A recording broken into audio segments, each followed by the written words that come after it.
Hi friends, எல்லோருக்கும் வணக்கம். அன்பு ஒன்றே அனாதை சேனலிருந்து அம்மா உங்களை சந்திப்பதில் மிக்க மகிழ்ச்சி அடைகிறேன். நான் கதை தான் சொன்னேன்ல, எங்க பார்த்தா போற? அம்மு குட்டிக்கு கதை சொல்லவா? சரி வா. அப்பத்தான் சொல்கிற கதையை கேட்டு நீங்களும் விடாமுயற்சியாக தன்னம்பிக்கையாக வாழணும், சரியா?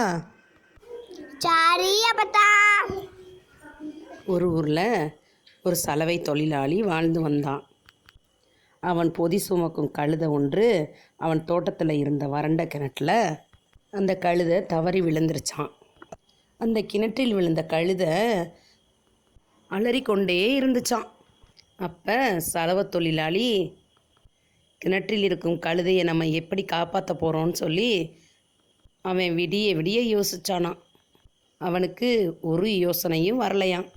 அவன் காப்பாற்ற எடுக்கும் எல்லா முயற்சியிலையும் அந்த கழுதையின் விலையை விட அதிக செலவு பிடிக்கக்கூடியதாக இருந்துச்சான். நம்ம எப்படியும் கிணற்றை மூடத்தான் போகிறோம், கழுதைக்கோ வயசாயிடுச்சு, அதை காப்பாற்றுறது வீண் செலவுன்னு முடிவு செய்தானா.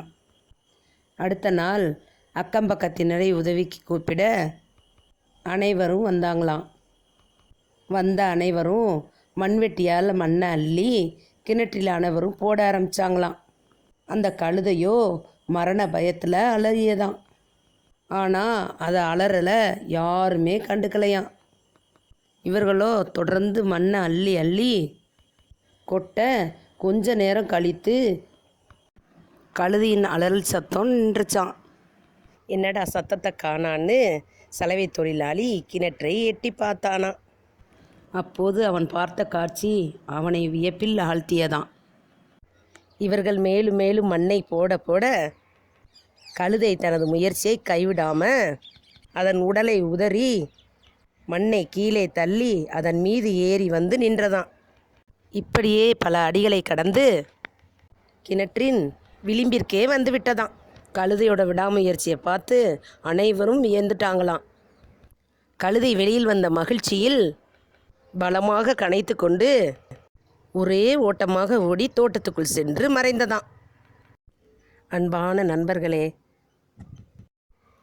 வாழ்க்கை பல சந்தர்ப்பங்களில் இப்படித்தான் நம்மை படுகொலியில் தள்ளி குப்பைகளையும் மண்களையும் நம் மீது கொட்டி நம்மை சமாதி கட்ட பார்க்கும்.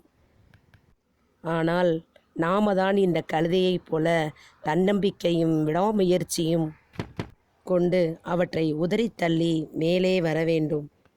நம்மை நோக்கி வீசப்படும் ஒவ்வொரு கல்லையும் சாமர்த்தியமாக பிடித்து படிக்கற்களாக்கி கொள்ள வேண்டும். எத்தனை பெரிய குழியில் நீங்கள் விழுந்தாலும் இத்தோடு நம் கதை முடிந்தது என்று எண்ணாமல் விடாமுயற்சியை கைவிடாமல் நீங்கள் நிச்சயம் மேலே வாருங்கள். அம்மு, உங்களுக்கு இந்த கதை பிடிச்சிருக்காடா? சூப்பரா இருக்கு பார்த்தா. தேங்க்யூடா செல்லம். உங்களுக்கு இந்த கதை பிடிச்சிருந்ததுன்னா லைக் பண்ணுங்கள், ஷேர் பண்ணுங்கள், சப்ஸ்கிரைப் பண்ணுங்கள், மறக்காமல் பெல் பட்டனை கிளிக் பண்ணுங்கள், கமெண்ட் பண்ணுங்கள். வாழ்க வளமுடன், வாழ்க பல்லாண்டு. நன்றி, வணக்கம்.